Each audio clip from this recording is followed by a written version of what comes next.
sabah namazına kalktığımızda Somi yatıyordu ve biz namazımızı rahat kılalım diye oturduk ve bekledik. Biz ezan okuduk, bütün hapishanede şu sabah namazı olsun diye içeriye polisler girmeye çalıştı. İşgal güçlerine mani oldu.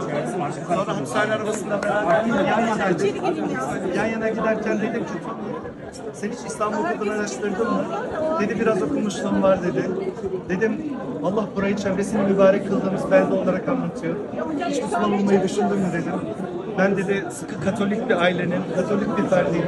Vücudum dövmeler var. Müslüman Allah kabul eder. Ben de evet dedim.